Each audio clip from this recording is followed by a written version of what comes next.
As a court, please, my Justice Kampepa appear for the applicant.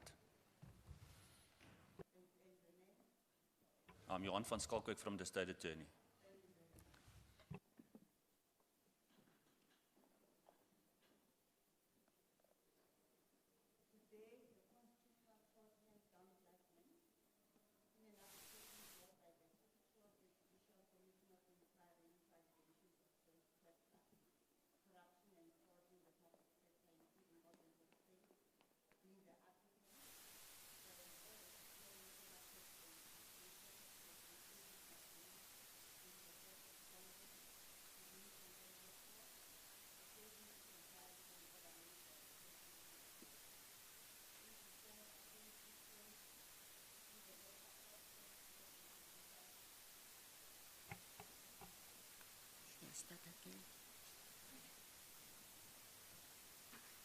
Today, the Constitutional Court hands down judgment in an application brought by the Secretary for the Judicial Commission of Inquiry into allegations of state capture, corruption, and fraud in the public sector, including organs of state, being the applicant, for an order declaring former President Jacob Zuma, being the first respondent, to be in contempt of court for failing to comply with an order made by the Constitutional Court.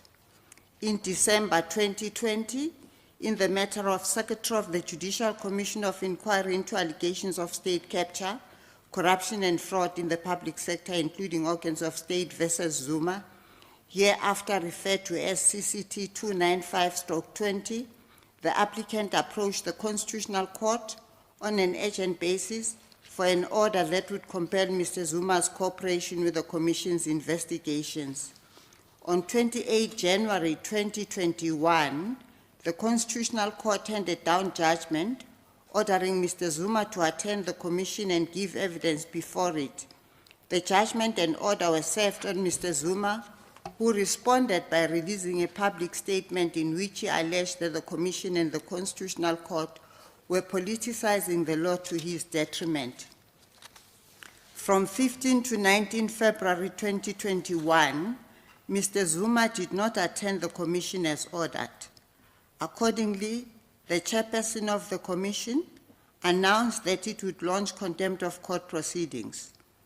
On the same day, Mr. Zuma published another statement in which he leveled serious criticisms against the judiciary and confirmed that he would neither obey the Constitutional Court's order nor cooperate with the Commission in any respect. The applicant proceeded to approach the Constitutional Court for direct access on an urgent basis, submitting that a court that grants an order retains jurisdiction to ensure its compliance. The applicant submitted that considering Mr. Zuma's former and current political position in South Africa, his conduct constituted a particularly reprehensible affront on the integrity of the rule of law and the Constitution. Accordingly, that it was apposite for the Constitutional Court, as the guardian of the Constitution, to respond to Mr. Zuma's efforts to undermine the judicial process. On urgency, the applicant submitted that the matter warranted swift intervention on the basis that Mr. Zuma's conduct poses a grave threat to the administration of justice and the rule of law. Mr. Zuma is an influential political figure who wields significant power to inspire others to defy courts. The public and forceful nature of Mr. Zuma's defiance compounds the risk posed to the rule of law, and Mr. Zuma's contempt persists unabated. It was the applicant's case that Mr. Zuma is guilty of the crime of contempt of court. It submitted that there can be no doubt that Mr. Zuma had knowledge of the order in CCT 295/20. His non-compliance with the court order was undeniable because he failed to attend and give evidence before the Commission, and he failed to present any evidence to avoid the conclusion that his non-compliance was willful and mala fide. The applicant further submitted that in ostensibly defending his contempt, Mr. Zuma conducted a politically motivated smear campaign of the Constitutional Court, the Commission, and the judiciary. According to the applicant, his tactics, coupled with his unique position, should count as aggravating factors in the determination of an appropriate sanction. Ultimately, the applicant sought a punitive sanction in the form of an unsuspended order of imprisonment for a period of 2 years on the basis that only a punitive order is appropriate, given that this is a unique and extreme case of contempt of court for which there is no meaningful precedent. Mr. Zuma did not oppose this application, nor did he file any submissions. The Helen Suzman Foundation applied to be admitted as amicus curiae.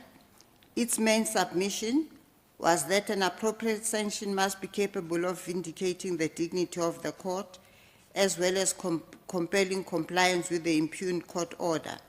It submitted that the appropriate sanction may be an order for Mr. Zuma's committal for a minimum compulsory period, coupled with either of the following: an order which would curtail further imprisonment where Mr. Zuma voluntarily testifies before the commission, or an order directing the sheriff of the High Court to escort him to the commission to testify following a mandatory period of imprisonment.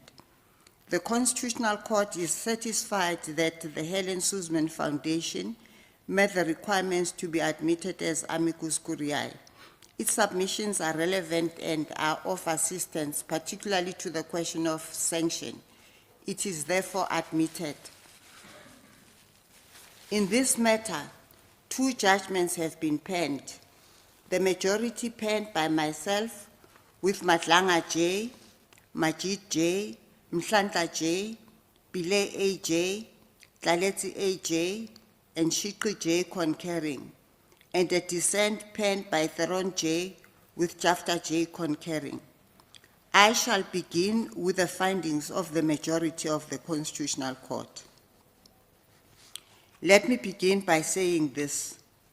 It is the lofty and lonely work of the judiciary, impervious to public commentary and political rhetoric, to uphold, protect, and apply the Constitution and the law at any and all cost.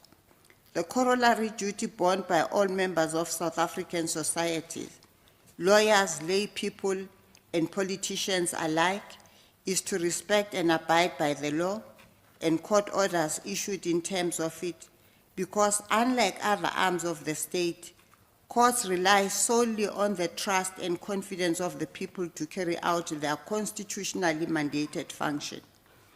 The matter before us has arisen because these important duties have been called into question, and the strength of the judiciary is being tested.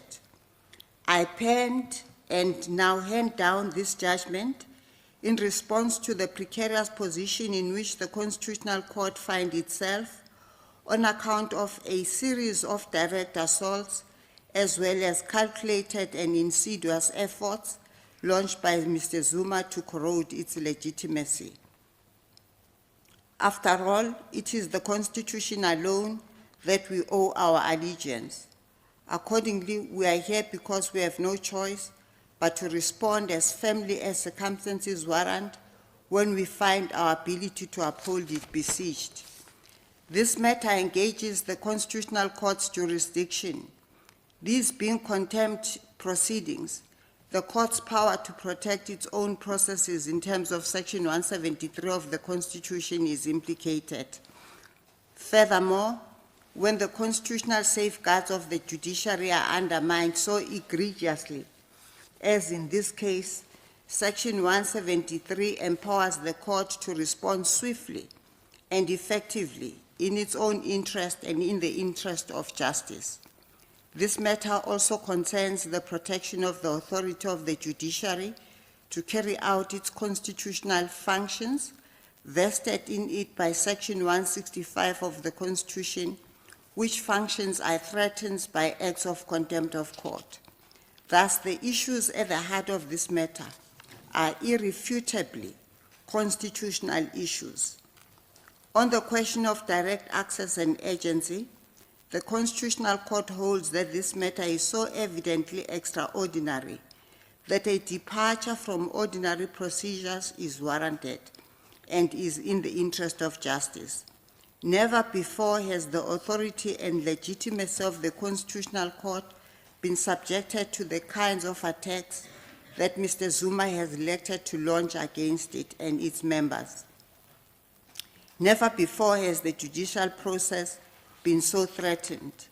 It goes without saying that neither the public's vested interest nor the ends of justice would be served if we decline to exercise our special authority as the guardian of the Constitution, and if this matter were to be required to traverse the ordinary and lengthy appeals process. Furthermore, the vigor with which Mr. Zuma is peddling his disdain of the Constitutional Court and the judicial process carries the risk that he will inspire others to similarly defy court orders. It cannot be gainsaid that the longer that Mr. Zuma's recalcitrance is allowed to sit in the light and heat of the day, so the threat faced by the rule of law and the administration of justice kettles. Because of these exceptional circumstances, it is in the interest of justice to grant direct access and to do so on an urgent basis. The Constitutional Court holds that there can be no doubt that Mr. Zuma is in contempt of court. A judgment and order was handed down in favor of the applicant in CCT 295/20. Mr. Zuma was served with the order, and it is impossible to conclude anything other than that he was unequivocally aware of exactly what it required of him. Mr. Zuma failed to appear and give evidence before the Commission on the date so ordered, and similarly failed to file an affidavit in accordance with the chairperson's directive. Mr. Zuma is therefore in blatant violation of the court order made in CCT 295/20. To his peril, Mr. Zuma has not presented any evidence to establish a reasonable doubt as to whether his disobedience of the order was willful and mala fide, and the extent to which Mr. Zuma has attempted to justify his defiance through public statements is of no relevance. The statements were not formally pleaded, so fall to be disregarded. The Constitutional Court can do nothing but conclude that Mr. Zuma is guilty of the crime of contempt of court. The majority emphasizes that it cannot be gainsaid that orders of court bind all to whom they apply. This, in addition to typifying common sense, the Constitution itself enjoins in terms of Section 165, subsection 5. This is because the constitutional right of access to courts would be rendered meaningless unless orders are capable of being enforced by those in whose favor they are made. It is also noteworthy that contempt of court is not an issue between the parties, but is an issue between the court and the contemptuous party. Thus, although the harm caused through contempt of court to successful litigants like the applicant is by no means unimportant, the overall damage caused to society by conduct that poses the risk of rendering the judiciary ineffective and eventually powerless is at the very heart of why our law forbids this conduct. Suffice it to say that the mischief the Constitutional Court has been called upon to address is not that Mr. Zuma failed to comply with the summons and directive issued by the Commission, but rather that he failed to comply with the order of the Constitutional Court. Following from the finding that Mr. Zuma is in contempt of court, the crisp question with which the Constitutional Court is seized is the appropriate sanction.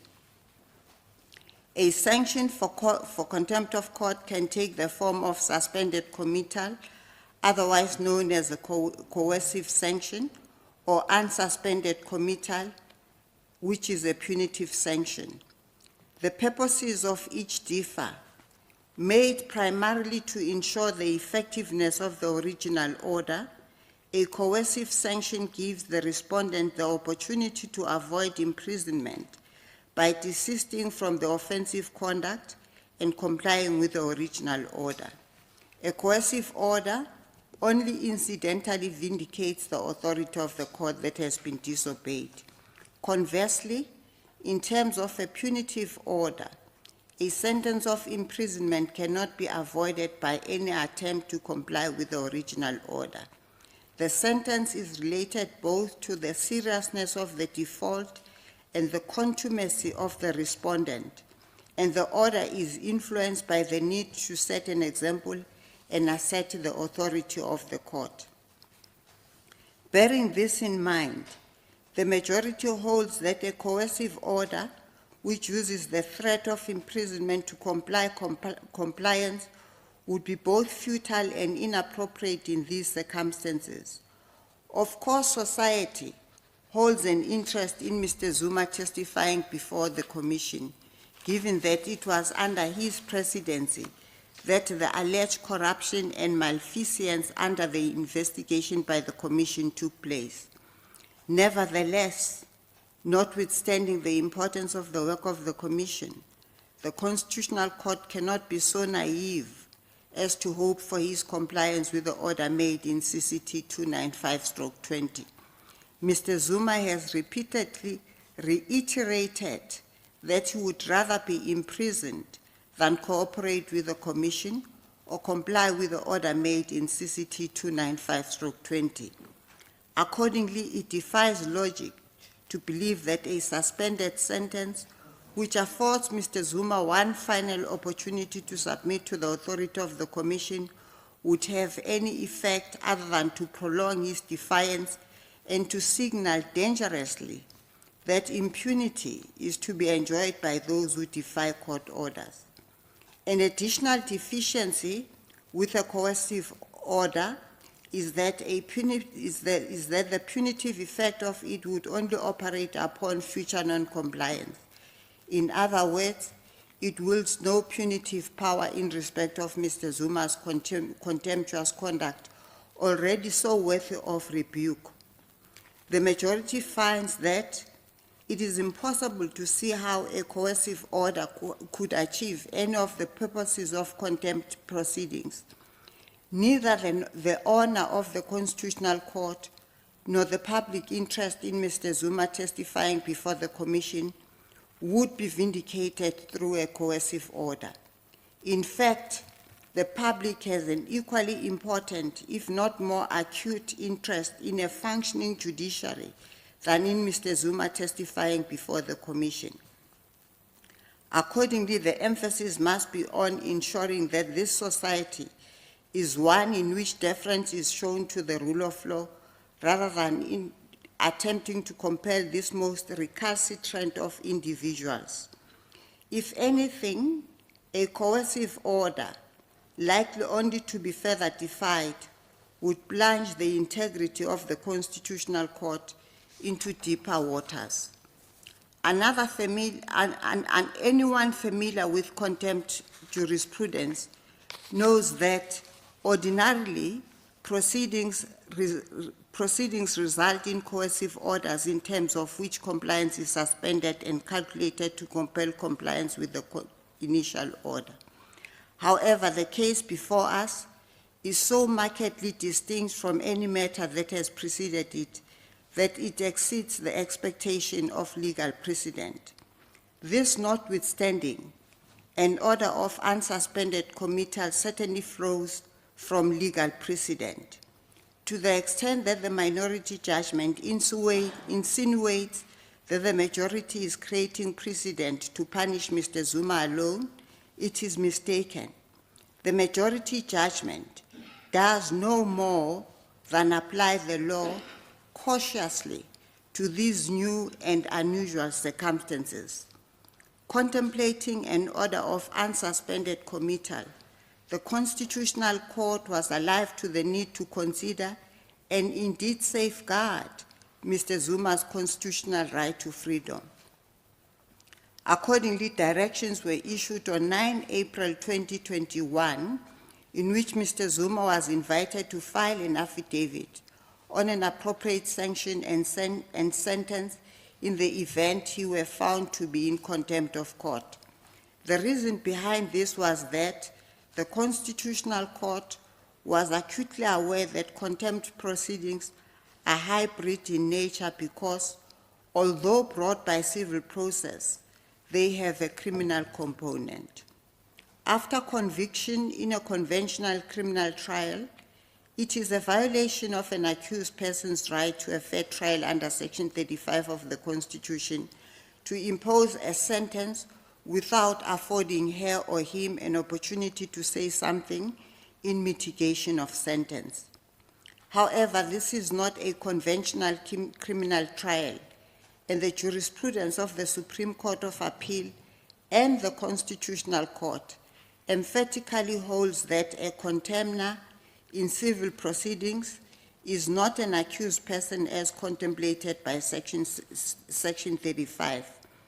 Thus, unlike the minority, the majority judgment emphasizes that an accused person's rights, Section 35 rights, do not easily find application in civil contempt proceedings, and Mr. Zuma accordingly does not enjoy any of all of these rights.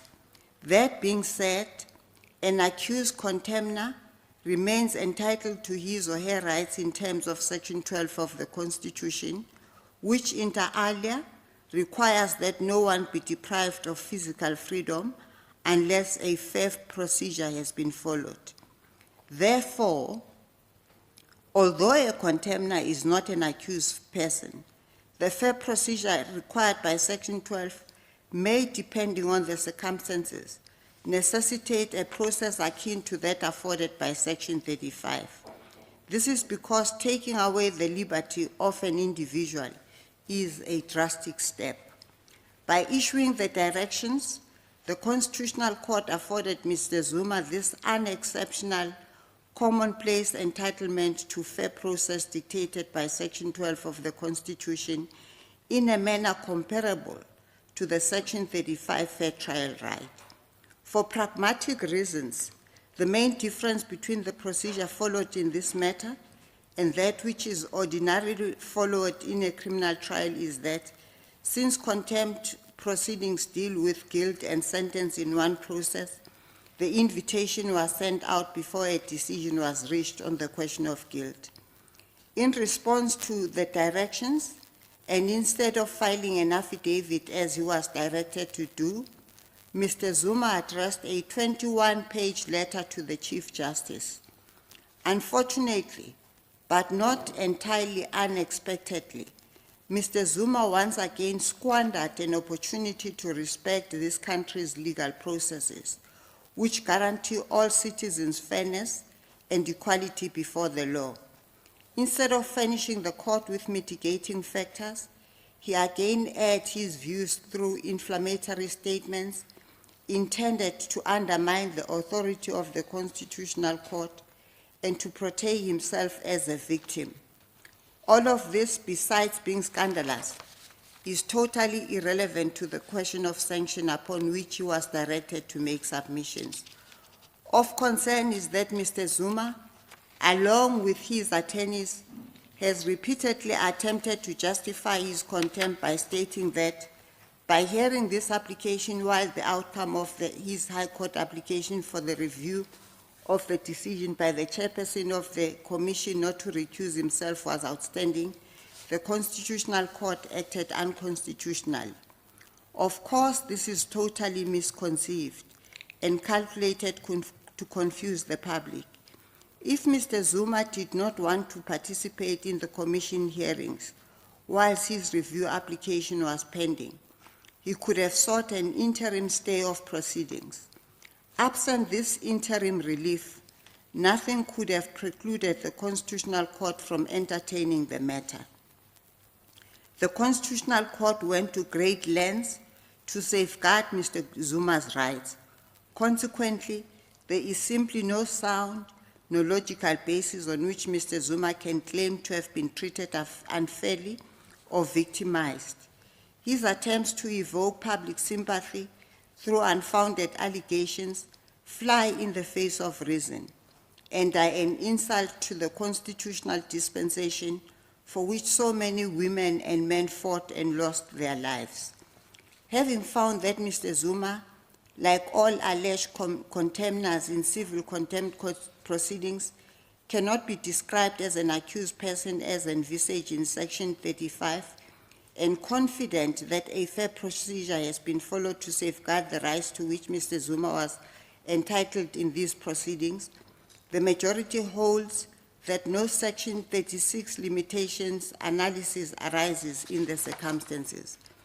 The majority finds itself faced with little choice but to send a resounding message that this kind of recalcitrance and defiance is unlawful and will be punished. After all, having no constituency, no purse, and no sword, the judiciary must rely on moral authority to fulfill its functions. On this basis, an unsuspended order of committal is the only appropriate sanction. Mindful of the novelty of this conclusion, I repeat that this case is exceptional. It is exceptional, not in the sense that Mr. Zuma is being treated exceptionally, but because there are certain exceptional features of this factual matrix that justify the imposition of an exceptional sanctions. These factors include, firstly, the nature and intensity of Mr. Zuma's attacks on the judiciary, and secondly, the relevance of his position as the former President of the Republic. It goes without saying that the importance of public confidence in the judiciary cannot be overstated. This is not to say that the judiciary is a unique branch of state that must be sheltered from the public and its criticisms. The Constitutional Court has itself accepted the benefit of robust and informed public debate about judicial affairs, and the judiciary is in no way exempt from the accountability it owes to the society that it serves. However, this does not mean that scurrilous and unfounded attacks on the judiciary and its members can be met with impunity. Protecting cause from slanderous public statements has little to do with protecting the feelings and reputation of judges, and everything to do with preserving their ability and power to perform their constitutional duties. His statements disclose no cogent, genuine, or factually supported critiques of the Constitutional Court or any of the other institutions and individuals whose integrity he so casually denounces. His statements do not fall into the category of criticisms accepted as tolerable in our constitutional dispensation. Not only are his statements intolerable, but the majority considers itself enjoined to take them into account when considering what sanction would be appropriate. This is because contempt is not the act of non-compliance with a court order alone, but encompasses the nature of that contempt, the extent of it, and the surrounding circumstances. Thus, it would be with naivety and a great deal of dissonance to view the material act of non-compliance with the order in CCT 295/20 in isolation of Mr. Zuma's outlandish statements, which are themselves part and parcel of his contemptuous conduct, because they are the calico that cloth it. The majority judgment finds that it must take cognizance of the unique and scandalous features of this particular contempt. To do so is not to conflate this instance of civil contempt with the crime of scandalizing the court, as the minority judgment implies. The majority is fervently of the view that if we were to ignore those aspects, we would be adjudicating the matter with one eye closed and declining to decide it without fear, as we are constitutionally mandated to do. The majority holds that the cause for concern does not stop there.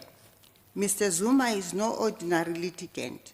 He is the former President of the Republic of South Africa, who continues to wield significant political influence and in whom lies a great deal of power to incite others to similarly defy court orders. His actions and any consequences or lack thereof are being closely observed by the public. So if his conduct is met with impunity, he will do significant damage to the rule of law. The unique political position that Mr. Zuma enjoys as the former president constitute a further exceptional feature of this matter that justifies a punitive sanction. No person enjoys exclusion or exemption from the sovereignty of the laws of the Republic, and Mr. Zuma is no exception. And indeed, it would be antithetical to the value of accountability if those who once held high office are not bound by the law. In fact, the Constitutional Court has in the past espoused the existence of a heightened obligation on the President by virtue of her or his position to conduct her or himself in a manner that accords with the Constitution. For there are a few office bearers of greater constitutional importance than that of the President. Although Mr. Zuma is no longer President, his conduct flies in the face of the obligation he bore as President. And it is also not insignificant that Mr. Zuma's contemptuous conduct relate to his duty to account for the time that he was in office, so is accordingly inextricably linked to his constitutional obligations as a public office bearer. The Constitutional Court holds that it is disturbing that he, who twice saw allegiance to the Republic, its laws and the Constitution, has sought to ignore, undermine, and in many ways destroy the rule of law altogether. In taking stock of the cumulative effect of these exceptional circumstances, the majority finds that it must grant an order that will vindicate the court's order and protect and maintain public confidence in the legitimacy of the judiciary. Accordingly, the only appropriate sanction is a direct unsuspended order of imprisonment, because the alternative would be to effectively sentence the legitimacy of the judiciary to inevitable decay. In determining the appropriate length of sentence, the majority judgment considered the applicant's proposal of 2 years, the rationale for which is rooted in the sentences prescribed for offenses under the Commission's Acts and its regulation. Unfortunately, this rationale is inappropriate because the crime for which punishment is being meted out is not a contravention of the Commission's Act, but rather a contravention of a court order, and in turn the crime of contempt of court. Having rejected the applicant's rationale, however, the majority concludes that quantifying Mr. Zuma's egregious conduct to arrive at an appropriate length of sentence is almost impossible task. The question is, what length of punishment is capable of vindicating the authority of South Africa's apex court and the rule of law, while sending a message generally that orders made by a court must be obeyed, and to Mr. Zuma specifically, that his contempt and contumacy is rebukable in the strongest sense. In determining the length of sentence, the majority has considered the unique circumstances of this matter, the nature of the breach, and the extent to which the breach is ongoing. Not only has Mr. Zuma failed to dispute the contempt of court, he has also failed to contest the degree of the contempt. Instead, he has aggravated it. The majority judgment orders an unsuspended sentence of imprisonment for a period of 15 months. This, of course, cannot adequately capture the damage that Mr. Zuma has done to the dignity and integrity of the judicial system. And ultimately, he owes this sentence not only in respect of violating the Constitutional Court, but to the nation he once promised to lead and to the Constitution he once vowed to uphold. The applicant sought costs on a punitive scale. It is tried that punitive costs are exceptional and are reserved for instances where a litigant has conducted themselves in a clear and indubitably vexatious and reprehensible manner deserving of extreme opprobrium. The applicant submitted that punitive costs are warranted because Mr. Zuma's conduct smacks of malice and his public accusations are utterly bereft of supporting facts. These submissions are persuasive. This case does not merely concern an apathetic respondent. It concerns a respondent who breached an order of the Constitutional Court, chose not to explain why, and elected instead to make provocative, unmeritorious, and vituperative statements that constituted a calculated effort to impugn the integrity of the judiciary. When Mr. Zuma's contempt is considered alongside his derisive statements and disdainful attitude, it is without question that punitive costs are warranted. In addition, the majority laments the rise in a casual and reckless attitude adopted by many litigants who see it fit to level unsubstantiated accusations against the judiciary. This cannot be tolerated or encouraged. It is simply not permissible for a disgruntled litigant to dismiss the reputation of the judiciary or its members without fear or consequence. This is not the status quo in our constitutional democracy and constitutes a pattern to be lambasted, especially when it is exhibited by an influential figure like Mr. Zuma. Mr. Zuma's conduct has undoubtedly set an example to the public. So let this court order follow suit. Let it be known that she or he who abandons all ethical standards in pursuit of a cause does so at their peril and must prepare to meet the award of punitive cost that naturally follows. The majority judgment concludes thus: the right and privilege of access to an effective judicial process is foundational to the stability of society. Indeed, courts are the pillars of a democracy and the keepers of its constitution.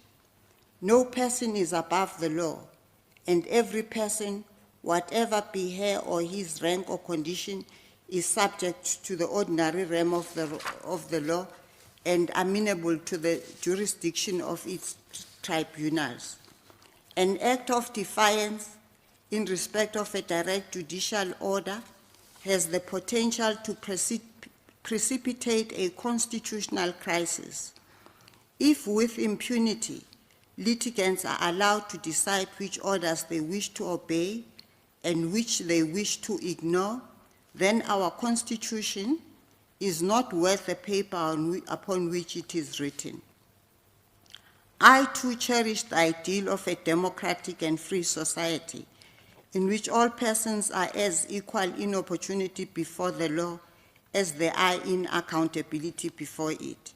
So my duty as I hand down this judgment is cloaked in the duty I owe to our Constitution and to the rule of law that undergirds it. I am left with no option but to commit Mr. Zuma to imprisonment with the hope that doing so sends an unequivocal message. In this, our constitutional dispensation, the rule of law and the administration of justice prevails. The minority judgment, penned by Theron J. and concurred in by Jafta J., agrees that Mr. Zuma is in contempt of the order made in CCT 295/20, but concludes that it would be unconstitutional to grant an order of unsuspended committal in the context of motion proceedings if the committal is not aimed at coercing compliance with a court order. The minority's judgment agrees wholeheartedly that this court must defend its orders and authority, but stresses that it can only do so within the bounds of the Constitution. It warns that while satisfying an undesirable desire to address Mr. Zuma's scandalous disrespect for this court, an order of unsuspended committal would trample over the constitutional rights of alleged contemners, including Mr. Zuma. After surveying our jurisprudence on civil contempt, the minority judgment concludes the following. First, that civil contempt has dual remedial and punitive processes, with the main process of civil contempt proceedings being the enforcement of the court order, and that it had found no case in the history of our jurisprudence in which a punitive committal order had been ordered. Secondly, that the Constitutional Court had yet to consider the constitutionality of punitive committal orders in the context of civil contempt proceedings, but has concluded in respect of criminal contempt of scandalizing the court that a summary contempt procedure intended purely for penal purposes is inconsistent with the fundamental rights protected by Section 12 and 35, subsection 3 of the Constitution, because there is no interference in the judicial process or the administration of justice, which calls for swift remedial action. The minority judgments note that it is not enough to say, as the majority judgment does, that the contemner allows punitive committal to be ordered in civil contempt proceedings. The Constitution is the supreme law of this country, and the common law is only instructive to the extent that it is constitutional. The minority judgment has therefore considered whether a common law rule allowing a civil court to order a punitive sanction of committal with no pet remedial purpose constitute a justifiable limitation of the right to freedom and security of the person and an accused's rights to a fair trial. The minority judgment concludes that depriving a contemner of liberty without a criminal trial limits Section 12 of the Constitution. While acknowledging that an alleged contemner in the context of civil contempt proceedings is not an accused person for the purposes of Section 35, subsection 3, it concludes that Section 35, subsection 3 remains relevant because had the contempt been adjudicated in criminal proceedings, the alleged contemner would have enjoyed the protections of Section 35, subsection 3. In this regard, the minority judgment identifies a host of respects in which civil contempt procedure falls short of the protections enshrined in Section 35, subsection 3. First, although civil contempt proceedings are a hybrid of civil and criminal elements and therefore must be conducted in a manner which is grounded in Section 12 and Section 35(3) of the Constitution, the adaptation of motion proceedings to reflect the hybrid status depends on a judicial officer's assessment of what seems fair in the circumstances. By contrast, the procedural rights in Section 35, subsection 3 are peremptory. Secondly, civil contempt proceedings, especially when brought on an urgent basis, as in this case, limit the right to have adequate time to prepare a defense as enshrined in Section 35, subsection 3b. Thirdly, the consequence of granting direct access in this matter is that the majority judgment's committal order is unappealable, which limits Section 35(3)(0) of the Constitution.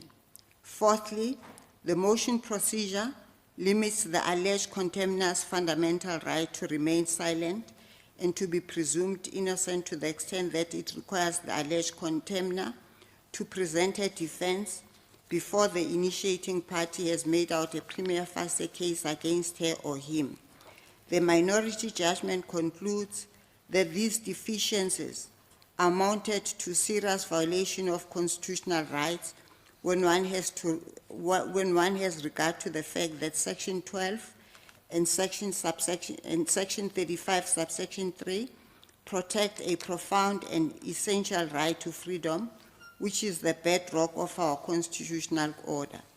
It concludes that in an open and democratic society based on human dignity, equality, and freedom, litigants are not prosecuted criminally in civil court by their adversaries in circumstances where they are not afforded an opportunity to cure their contempt in order to avoid being deprived of their liberty. Although a contemnor faces a deprivation of liberty without a criminal trial, when the committal order sought is coercive, as well as when it is punitive and unsuspended, the minority judgment explains that the limitation of rights inherent in civil contempt procedure becomes unreasonable and justifiable and unjustifiable when punitive committal is ordered for two reasons. The first is that while civil contempt proceedings serve the legitimate purpose of providing successful litigants with a speedy and effective means of enforcing court orders, when the relief sought is singularly punitive and not linked to enforcement, this justification for limiting rights falls away. The second is that the limitation of rights is substantially tempered when the contemnor can avoid imprisonment by complying with the court order. The minority judgment holds further that granting punitive court orders against contemnors also serve the important constitutional purpose of defending judicial authority and upholding the rule of law. But it notes that the rule of law is undermined when judicial authority is protected at all costs. It warns that in this case, when determining the weight that should be accorded to the rule of law and enhancing functions served by the limitations identified above, one must assess the threat to the rule of law posed by Mr. Zuma's civil contempt and not his inflammatory statements. This is because, as the Commission and the Helen Suzman Foundation accept, Mr. Zuma's remarks arguably amount to the crime of scandalizing the court, which is a separate species of contempt. Neither the Commission nor the Helen Suzman Foundation has asked this court to punish Mr. Zuma for this separate contempt, and it is inappropriate to bolster the justification for granting the relief in motion proceedings involving civil contempt by pointing to the threat posed to the Commission of a separate offense altogether. In any event, the minority judgment emphasizes that constitutionality is determined objectively, and it would be a mistake to fixate on Mr. Zuma's conduct in particular. For these reasons, the minority judgment concluded that it is unconstitutional to grant a punitive committal order with no paid remedial relief in the context of civil contempt proceedings. The minority judgment laments the invidious position the Constitutional Court has been placed in by the Commission. Although the Commission sought Mr. Zuma's attendance in 2018 already, it only drew the Constitutional Court into the arena by launching an urgent application in late December 2020. Instead of pressing criminal charges against Mr. Zuma for contempt of court of the Commissions Act, which it had previously threatened to do, it compelled the Constitutional Court to solve a problem born of the Commission's overly different approach to Mr. Zuma. Though the substratum of its dispute with Mr. Zuma was non-compliance with the Commissions Act, the Commission has effectively sought to transform that dispute into one between Mr. Zuma and the Constitutional Court. The minority judgments mentioned all of this to demonstrate that the choice between holding Mr. Zuma accountable and protecting his constitutional rights is a false choice. It is open to the Commission to refer Mr. Zuma's contempt of this court's order and the Commissions Act to the Director of Public Prosecutions. The minority agreement agrees that Mr. Zuma's contempt exposes him to an order of committal, but concludes that the constitutionally compliant approach would be either to make an order of coercive committal aimed at inducing Mr. Zuma to comply with this court's order if the commission's term has not come to an end by the time judgment was handed down, or an order referring the matter to the Director of Public Prosecution for a decision on whether to prosecute Mr. Zuma for contempt of court. In the final analysis, the Constitutional Court makes the following order. 1, the application for direct access is granted. 2, the Helen Suzman Foundation is admitted as amicus curiae. 3, it is declared that Mr. Jacob Gedleyihlekisa Zuma is guilty of the crime of contempt of court for failure to comply with the order made by this court in Secretary of the Judicial Commission of Inquiry into allegations of state capture, corruption and fraud in the public sector, including organs of state, versus Jacob Gedleyihlekisa Zuma. Mr. Jacob Gedleyihlekisa Zuma is sentenced to undergo 15 months imprisonment. 5, Mr. Jacob Gedleyihlekisa Zuma is ordered to submit himself to the South African Police at Nkandla Police Station or Johannesburg Central Police Station within 5 calendar days from the date of this order for the station commander or other officer in charge of that police station to ensure that he is immediately delivered to a correctional center to commence serving the sentence imposed in paragraph 4. 6, in the event that Mr. Jacob Gedleyihlekisa Zuma does not submit himself to the South African Police Service as required by paragraph 5, the Minister of Police and the National Commissioner of the South African Police Service must, within 3 calendar days of the expiry of the period stipulated in paragraph 5, take all steps that are necessary and permissible in law to ensure that Mr. Jacob Gedleyihlekisa Zuma is delivered to a correctional center in order to commence serving the sentence imposed in paragraph 4. Mr. Jacob Gedleyihlekisa Zuma is ordered to pay the cost of the Secretary of the Judicial Commission of Inquiry into allegations of state capture, corruption and fraud in the public sector, including organs of state, including the cost of 2 counsel on an attorney and client scale. I hand down the judgment. As the court pleases.